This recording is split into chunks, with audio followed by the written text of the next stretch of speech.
नमस्कार। आकाशवाणी जयपुर अजमेर से प्रस्तुत हैं प्रादेशिक समाचार।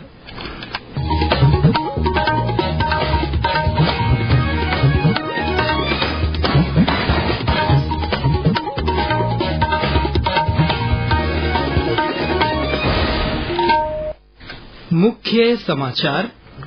प्रधानमंत्री नरेंद्र मोदी कल सुबह 11 बजे आकाशवाणी के मन की बात कार्यक्रम में अपने विचार साझा करेंगे। उप मुख्यमंत्री दिया कुमारी ने कहा, देश की अर्थव्यवस्था के लिए लघु और कुटीर उद्योगों की महत्वपूर्ण भूमिका। निर्वाचन विभाग ने लोकसभा चुनाव के मद्देनजर प्रदेश में इलेक्ट्रॉनिक वोटिंग मशीन की प्रथम स्तरीय जांच प्रक्रिया का कार्य शुरू किया और राज्य में ज्यादातर स्थानों पर तेज सर्दी का असर बरकरार।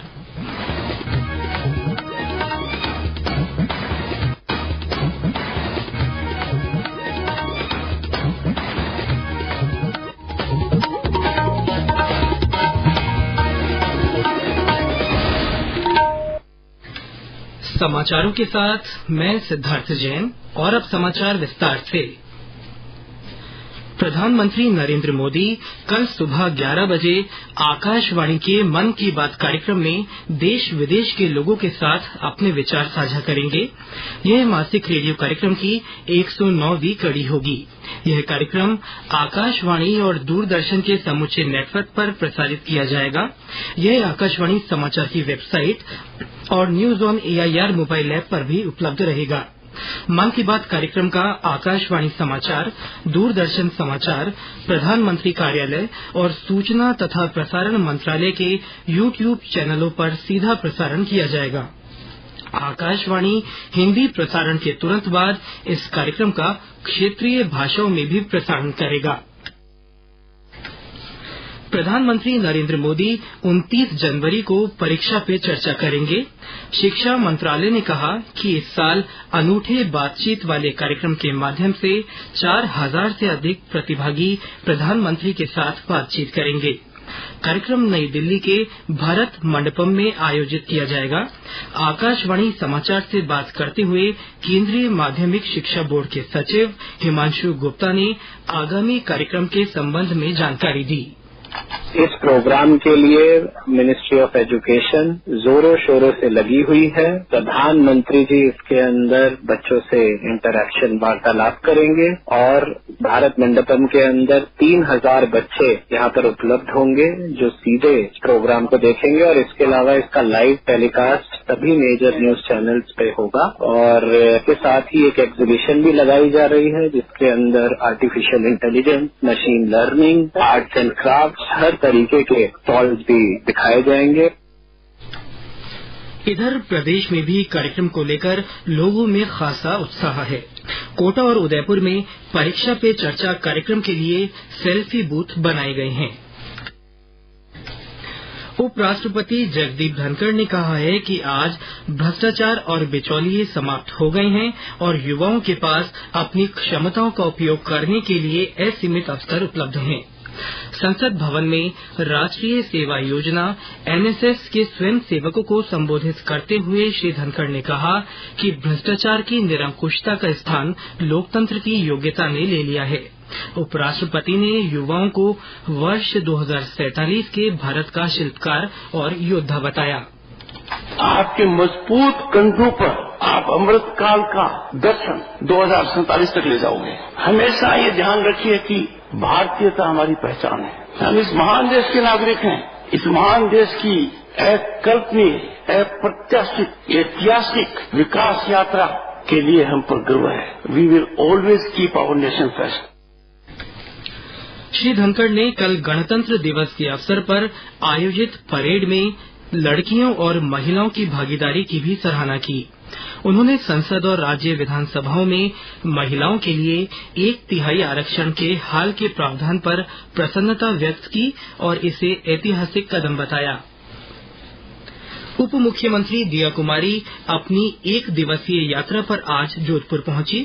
उप मुख्यमंत्री ने सर्किट हाउस में नगरीय विकास से संबंधित प्रोजेक्ट्स और विकास कार्यों की जानकारी ली तथा सार्वजनिक निर्माण विभाग, जोधपुर विकास प्राधिकरण और नगर निगम के अधिकारियों के साथ चर्चा की। उप मुख्यमंत्री ने रावण का चबूतरा मैदान में आयोजित किए जा रहे पश्चिमी राजस्थान उद्योग हस्तशिल्प उत्सव 2024 को संबोधित किया।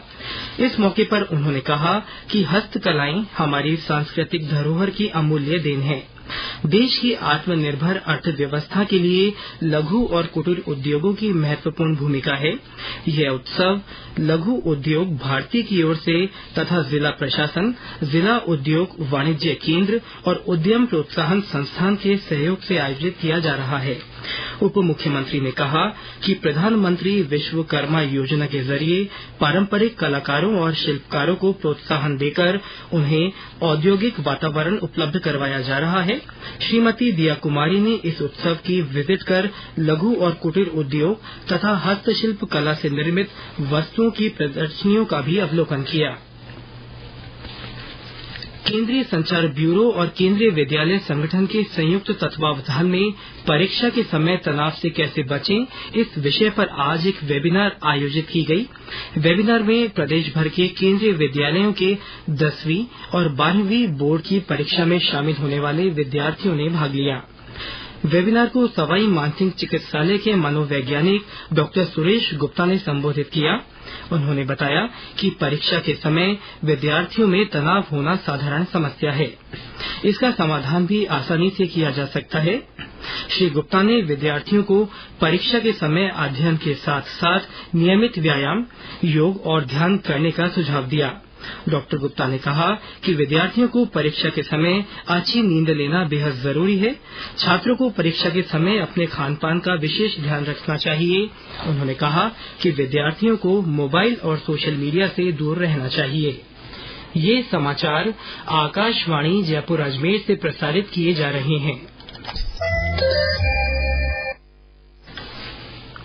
निर्वाचन विभाग ने लोकसभा चुनाव के मद्देनजर प्रदेश में इलेक्ट्रॉनिक वोटिंग मशीन की प्रथम स्तरीय जांच प्रक्रिया का कार्य शुरू कर दिया है। मुख्य निर्वाचन अधिकारी प्रवीण गुप्ता ने बताया कि निष्पक्ष, स्वतंत्र और पारदर्शी चुनाव के लिए ईवीएम की प्रथम स्तरीय जांच जरूरी है। उन्होंने बताया कि भारत निर्वाचन आयोग के निर्देशों के क्रम में लोकसभा आम चुनाव के लिए ईवीएम और वीवीपैट मशीनों की प्रथम स्तरीय जांच का कार्य भारत इलेक्ट्रॉनिक लिमिटेड बेंगलुरु के इंजीनियर्स द्वारा आज से राज्य के सभी जिलों में प्रारंभ किया गया है। श्री गुप्ता ने बताया कि ईवीएम और वीवीपैट मशीनों की जांच का कार्य 20 फरवरी तक पूरा होने की संभावना है। पीठासीन अधिकारियों का अखिल भारतीय सम्मेलन आज से मुंबई में आयोजित किया जा रहा है। लोकसभा अध्यक्ष ओम बिरला ने आज सम्मेलन का शुभारंभ किया। इस मौके पर उन्होंने कहा कि यह सम्मेलन देश की विधायी संस्थाओं को और अधिक पारदर्शी, सशक्त और जवाबदेह बनाएगा। 2 दिन के इस सम्मेलन में संसदीय कामकाज पर चर्चा होगी और लोकतंत्र की मजबूती के लिए अनुभव साझा किए जाएंगे।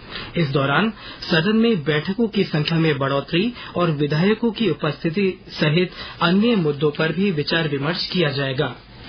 सवाई माधोपुर के चौथ के बरवाड़ा स्थित चौथ माता मंदिर में माघ चतुर्थी पर लगने वाले वार्षिक मेले की आज ध्वजारोहण के साथ विधिवत शुरुआत हुई।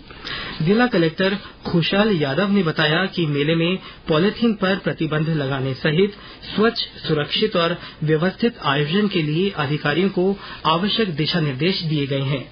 और ब्यौरा हमारे संवाददाता से। मेले में पदयात्रियों और श्रद्धालुओं के आने का सिलसिला शुरू हो गया है, जो चतुर्थी तक पूरे चरम पर रहेगा। मेला परिसर में दुकानें और झूले चक्री सज चुके हैं। पुलिस प्रशासन और मंदिर ट्रस्ट की ओर से यात्रियों की सुरक्षा व्यवस्था के व्यापक इंतजाम किए गए हैं। मंदिर परिसर में सीसीटीवी कैमरों से निगरानी के अलावा पूरे मेला परिसर और कस्बे में कानून व्यवस्था के लिए 1200 पुलिसकर्मी, आरएसी, होमगार्ड लगाए गए हैं। वहीं एनसीसी, स्काउट और स्वयं सेवक भी 24 घंटे मोर्चा संभालेंगे। यात्रियों के लिए चिकित्सा, स्वास्थ्य, छाया, पानी, बिजली, चल शौचालय, रैन बसेरों, पार्किंग के इंतजाम किए गए हैं। तालाब के घाटों पर गोताखोर तैनात किए गए हैं। खाद्य सामग्री की जांच तथा शराब पीकर वाहन चलाने वालों पर सख्ती से कार्रवाई की जाएगी। सफल मेला आयोजन के लिए कंट्रोल रूम, मेला प्लान, मेला परिसर नक्शा प्रदर्शित करने के भी इंतजाम किए गए हैं। सतीश वर्मा, आकाशवाणी समाचार, सवाई माधोपुर। और अब मौसम।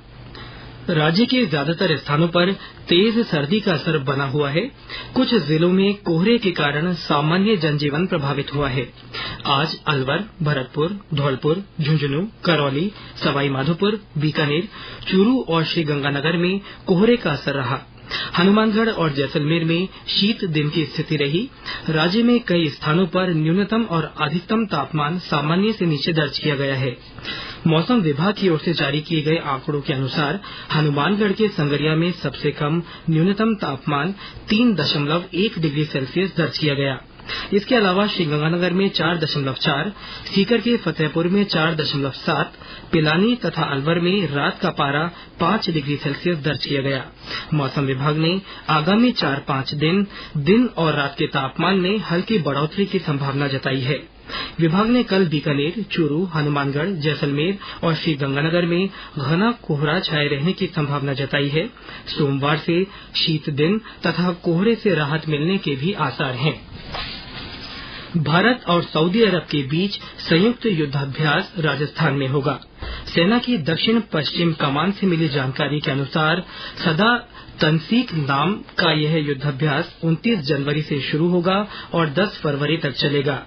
इस अभ्यास का उद्देश्य दोनों देशों की सेनाओं के बीच सर्वोत्तम सैन्य गतिविधियों और अनुभव साझा करना है।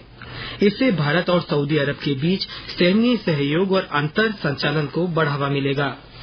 और अंत में मुख्य समाचार एक बार फिर। प्रधानमंत्री नरेंद्र मोदी कल सुबह 11 बजे आकाशवाणी के मन की बात कार्यक्रम में अपने विचार साझा करेंगे। उप मुख्यमंत्री दिया कुमारी ने कहा है कि देश की अर्थव्यवस्था के लिए लघु और कुटीर उद्योगों की भूमिका महत्वपूर्ण है।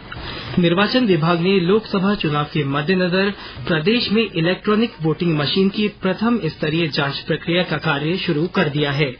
और राज्य में ज्यादातर स्थानों पर तेज सर्दी का असर बरकरार है। इसके साथ ही प्रादेशिक समाचार बुलेटिन समाप्त हुआ। नमस्कार।